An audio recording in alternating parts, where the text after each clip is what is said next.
Welcome to the program again, friends. If you just joined me, we're talking about Karl Rove and the fight going on with the Tea Party and principled conservatives within the Republican Party and some of the people on the fringe of the establishment. Karl Rove, let me make a couple more comments, then I'm going to read to you from the famous book, The Prince. Karl Rove, one of my staff said to me, you've got to compliment Karl Rove. Pay him some compliment. Okay, you ready? Here it comes. Karl Rove is a brilliant statistician. And the Nazis built brilliant roads in the Autobahn. Okay? Being a good statistician means nothing about ethics. And as we will see in today's show and perhaps another one, Karl Rove is committed to attacking Christian ethics while hiding the very fact of what he's doing. One other thing I want to say to you. Polling data is critical, okay? And so what Karl Rove does is he looks for questions and looks for issues, polls various ways that they can be addressed, and then tries to slide people into office by getting 50% of the vote plus one in any given race. The problem is that he puts polling and party and power ahead of principle. Principle means nothing to him. He would have no problem having a maniacal baby killer in office, somebody who has no qualms killing the unborn.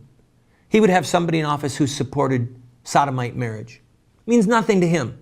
What matters to him is power, getting it and retaining it. So a man like that is a danger. He's a danger to liberty, he's a danger to life, and he's a danger to our families. Because at the end of the day, he will pretend to be a good man and pretend to put in conservatives when in fact he has no such intentions. In fact, the name of his new group is the Conservative Victory Project. Think about that. The Conservative Victory Project. He doesn't even want conservatives, but he's willing to have that name in his pack. Why? To deceive, to seduce, to get money. Now, let's read a couple of short passages from a brilliant book, and by brilliant, I mean genius, that is in part demonically inspired. I'm talking about the book, The Prince, written by Niccolo Machiavelli. He's a good Italian man, mangia, Niccolo, mangia. He wrote this for the Medici family in Florence when he was out of favor, and basically all he had was his knowledge of the state. So he wrote this treatise called The Prince. It has survived for hundreds of years. It is still widely read in colleges, and it's widely read and used in political circles. And Karl Rove is without question a Machiavellian expert, at least in behavior. Let me read a couple of passages you'll find interesting. Machiavelli said, it is necessary to know well how to disguise this characteristic. It was the characteristic of being both a lion and a fox, somebody who would crush opposition and deceive people. It is necessary to know how to disguise this characteristic and to be a great pretender and dissembler. That means hypocrite. And men are so simple and so subject to present necessities that he who seeks to deceive will always find someone who will allow himself to be deceived.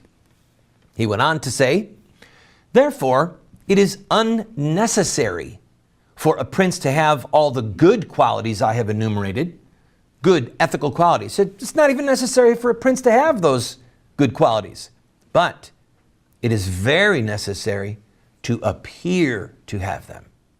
And I shall dare to say this also, that to have them and always to observe them, good qualities, is injurious.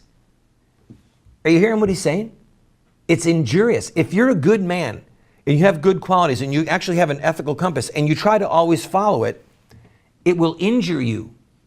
It will be a problem for you. Do you think God believes that? Do you think that that's what the Christian church teaches and the scriptures teach? That ethics are just there to be used, but when ethics are a problem, get rid of them because they're going to injure you. He said, to always observe them is injurious, and that to appear to have them is useful.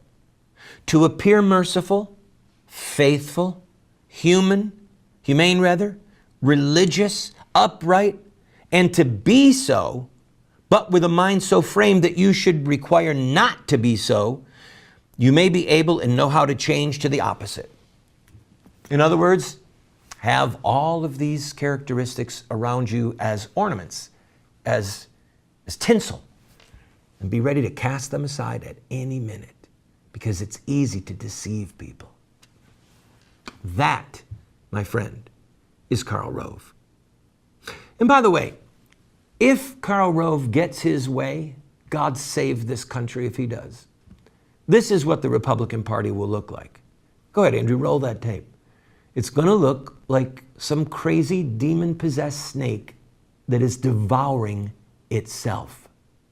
Karl Rove, you can take your godless agenda to the hot place from whence it came. And by the way, maybe on the elevator ride there, you can get your own paperback copy of The Prince. Enjoy the reading before it bursts into flames. I'll be right back, friend. I want to read to you a passage from the Bible that contradicts Machiavelli and Karl Rove.